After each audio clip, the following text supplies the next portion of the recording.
नमस्कार, प्रभा साक्षी पॉडकास्ट में आप सभी का स्वागत है। आज के इस पॉडकास्ट में बात करेंगे कि मुंबई में अंडरवर्ल्ड रिटर्न्स, जेल में बैठे बैठे लॉरेंस बिश्नोई जिसको चाहे उसको कैसे ठोक दे रहा है।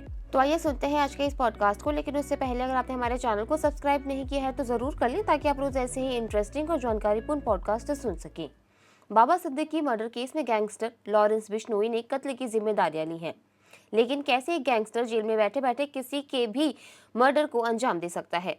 जेल में ही रहकर शूटर अरेंज कर लेता है, हथियारों से लेकर रुपए पैसों का भी बंदोबस्त कर देता है। कोई भी सिंगर, कोई भी एक्टर और कोई भी नेता लगातार लॉरेंस बिश्नोई का आतंक जारी है, वो भी जेल के अंदर से रहकर। कहा जाता है कि इस वक्त लॉरेंस के गैंग में 700 से ज्यादा शूटर्स हैं। सोचिए, जेल से वो इतना बड़ा गैंग ऑपरेट कर रहा है। न केवल हिंदुस्तान में बल्कि विदेशों में भी लॉरेंस का गैंग ऑपरेट हो रहा है। इस वक्त लगभग 6 देशों से लॉरेंस का गैंग चल रहा है। लेकिन ये संभव कैसे हुआ? क्या लॉरेंस बिश्नोई मुंबई में दाऊद इब्राहिम की जगह ले रहा है?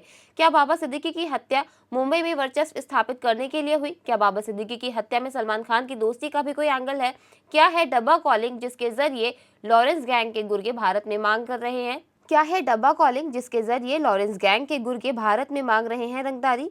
महाराष्ट्र चुनाव से ठीक पहले इस बड़ी घटना का क्या असर पड़ेगा? दहशत का नया नाम बना लॉरेंस बिश्नोई। अजीत पवार के एनसीपी के नेता बाबा सिद्दीकी की 12 अक्टूबर की रात 3 हमलावरों ने गोली मारकर हत्या कर दी। इस मामले में लॉरेंस बिश्नोई का नाम आया है। इस घटना के 10 घंटे बाद फेसबुक पर एक पोस्ट किया गया और इस हमले की जिम्मेदारी ली गई। हालांकि मुंबई पुलिस इस फेसबुक पोस्ट की पड़ताल कर जानने की कोशिश कर रही है कि इसमें कितनी सच्चाई है। इस पोस्ट में लिखा गया है कि सलमान खान और दाऊद इब्राहिम का जो भी साथ देगा उनसे हम बदला लेंगे, उन्हें मौत के घाट उतारेंगे। आपको याद होगा कि सलमान खान के घर गैलेक्सी अपार्टमेंट, वहां पर कुछ दिनों पहले फायरिंग की खबर भी आई थी। उससे 10 साल पहले रेकी की खबर आई थी। लॉरेंस गैंग के गुर्गों को पुलिस ने पकड़ा था। मुंबई में दादागिरी चल नहीं बल्कि अब दौड़ने लगी है। लॉरेंस बिश्नोई के नाम से हाल फिलहाल वैसे ही दहशत देखने को मिल रही है जैसे कभी अंडरवर्ल्ड सरगना दाऊद इब्राहिम का हुआ करता था। लेकिन दोनों में एक फर्क यह है कि दाऊद देश से बाहर होकर अपराधों को अंजाम देता था, लॉरेंस देश में रहकर दे रहा है। सवाल ये भी खड़े हो रहे हैं कि वाई कैटेगरी की सुरक्षा मिली हुई थी। ऐसे में इस वाई कैटेगरी का क्या मतलब रह गया कि 3 लोग ऑटो पर आए और आपको गोली मारकर चले जाएं। अप्रैल 2024 में जब सलमान खान के घर के बाहर फायरिंग हुई थी तो गैंग के शूटर पकड़े गए थे। महाराष्ट्र के मुख्यमंत्री एकनाथ शिंदे ने दावा किया था कि मुंबई में किसी की कोई दादागिरी नहीं चलेगी। लेकिन 6 महीने ही बीते हैं और लॉरेंस बिश्नोई के शूटर ने बाबा सिद्दीकी को गोली मारकर हत्या कर डाली है। क्या दाऊद की जगह लेना चाहता है Lawrence Bishnoi gang? Bishnoi gang की कोशिश लोगों में खौफ पैदा करने की है। लॉरेंस बिश्नोई की कोशिश ये है कि लोग ये सोचें कि सलमान जैसी हस्ती भी सुरक्षित नहीं है, तो फिर बाकियों का क्या होगा? अनमोल बिश्नोई की फेसबुक पोस्ट से साफ पता चलता है कि उसने सलमान खान को चेतावनी देते हुए दाऊद इब्राहिम और छोटा शकील को भी चुनौती दी है। 1990 के दशक से मुंबई में अंडरवर्ल्ड डॉन दाऊद की दहशत है। हालांकि पिछले 10 से 15 सालों में इस पर काफी काबू पाया जा चुका है। इसी वजह से डी कंपनी 10 साल में कुछ बड़ा नहीं कर पाई। फेसबुक पोस्ट में डी कंपनी के लोगों के नामों का जिक्र करने का मकसद ये हो सकता है कि लोगों को बताया जा सके कि दाऊद इब्राहिम की अब कोई हैसियत नहीं है। साथ ही सलमान पर फायरिंग करवाकर लॉरेंस बिश्नोई मुंबई जैसे बड़े शहर में एक्टॉर्शन का नया मार्केट तैयार करना चाहता है। पिछले 6 साल में मिली 5 धमकियां। 2018 में जोधपुर कोर्ट में पेशी के दौरान सलमान खान को पहली बार जान से मारने की धमकी मिली थी। 2019 में मुंबई में लॉरेंस बिश्नोई का खास शूटर संपत ने पहली बार सलमान के घर के बाहर तक पहुंच बना पाई थी, लेकिन तब उसके पास मौजूद हथियार की रेंज कम थी तो उसने हमले का प्लान टाल दिया। जून 2022 को गैलेक्सी अपार्टमेंट की कुछ दूरी पर जॉगिंग पार्क में सलमान के पिता सलीम खान को एक चिट्ठी मिली जिसमें सिद्धू मूसेवाला की मौत जैसे हश्र की धमकी लिखी थी। मई 2023 को सलमान की मैनेजर को एक ईमेल मिला जिसमें लॉरेंस बिश्नोई, गोल्डी बरार के गुर्गे मोहित गर्ग की मेल आईडी से सलमान खान को चेतावनी दी गई थी। नवंबर 2023 में लॉर्ड्स फोटो वाले फेसबुक अकाउंट से पंजाबी सिंगर गिप्पी ग्रेवाल को धमकी दी गई जिसमें सलमान खान का नाम भी लिखा हुआ था। लॉरेंस के गुर्गे डब्बा कॉलिंग से मांग रहे रंगदारी।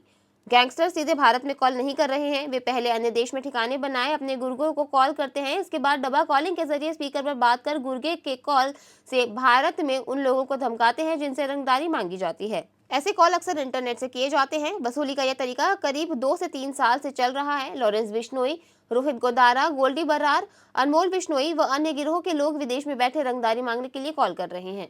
क्या है डब्बा कॉलिंग? अपराधी जबरन वसूली करने के लिए डब्बा कॉलिंग का तरीका अपनाते हैं। गैंग मेंबर एक फोन से विक्टिम को कॉल करता है और दूसरे फोन से गैंग लीडर को। दोनों फोन एक दूसरे के पास स्पीकर मोड पर होते हैं, जिससे गैंग लीडर सीधे विक्टिम से बात करके वसूली की मांग करता है। अधिकतर मामलों में गैंग मेंबर और गैंग लीडर दोनों अलग अलग जगहों पर, कई मामलों में अलग अलग देशों में भी होते हैं और धमकी देने के लिए वॉइस ओवर इंटरनेट प्रोटोकॉल यानी इंटरनेट कॉल का इस्तेमाल करते हैं। कौन है निशाने पर? गैंगस्टर पे निशाने पर ज्यादातर बिल्डर, ठेकेदार, हाई प्रोफाइल बिजनेसमैन, बड़े सट्टेबाज, केबल ऑपरेटर्स, महंगी कारों के डीलर, क्लब और होटल के मालिक, अवैध कॉल सेंटर चलाने वाले, विदेशी करेंसी और हवाला ऑपरेटर और कुछ स्थानीय नेता होते हैं। ट्रेस ना हो पाए इसलिए गैंगस्टर्स डब्बा कॉलिंग के दौरान इंटरनेट कनेक्टिविटी के लिए VPN का इस्तेमाल करते हैं। VPN यानी वर्चुअल प्राइवेट नेटवर्क, डिवाइस और सर्वर के बीच इंक्रिप्टेड कनेक्शन होता है, जिससे किसी की ऑनलाइन पहचान छिपाई जा सकती है। गोल्डी बराड़ संभाल रहा काम। गुजरात के जेल में बंद लॉरेंस बिश्नोई के धंधे को कनाडा में बैठा गोल्डी बराड़ संभाल रहा है। गोल्डी बराड़ और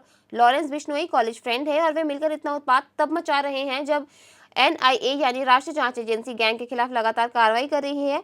पुलिस रिकॉर्ड के मुताबिक लॉरेंस बिश्नोई का असली नाम सतविंदर सिंह है। ANI का कहना है कि लॉरेंस बिश्नोई और उसका सिंडिकेट वैसे ही फैला जैसे 90 के दशक में दाऊद इब्राहिम ने अपना नेटवर्क खड़ा किया था। लॉरेंस बिश्नोई गैंग ने ऐसे ही नौजवानों को अपनी गैंग में शामिल करके बड़ा टारगेट देते हैं ताकि वारदात से पहले कोई उन पर शक भी ना कर सके। हरियाणा और यूपी के सैकड़ों नौजवान लॉरेंस के गैंग से जुड़े हुए हैं। मुंबई पुलिस क्यों नहीं ले सकी कस्टडी? इस साल अप्रैल में सलमान खान के आवास पर गोलीबारी की घटना में उसकी कथित संलिप्तता सामने आने के बाद मुंबई पुलिस ने कई आवेदन दायर किए, लेकिन कुख्यात गैंगस्टर को हिरासत में लेने में सफल नहीं हो पाई। मुख्य कारण केंद्रीय गृह मंत्रालय का एक आदेश है जो बिश्नोई को अहमदाबाद की साबरमती जेल से स्थानांतरित करने पर रोक लगाता है। आपको याद होगा कि पिछले साल लॉरेंस ने एक नेशनल टेलीविजन को 1 घंटे का इंटरव्यू दिया था। नेशनल टीवी पर 1 घंटे के इंटरव्यू के दौरान लॉरेंस ने सुरक्षा एजेंसियों की पोल खोल दी थी। इंटरव्यू में उसने साफ कहा था कि जेल में उसके पास सभी सुविधाएं पहुंच जाती है, उस तक मोबाइल पहुंचना कोई बड़ी बात नहीं है। आज के लिए इतना ही। अगले पॉडकास्ट में किसी और मुद्दे पर देंगे आपको विस्तृत जानकारी। तब तक के लिए जुड़े रहे प्रभा साक्षी के साथ।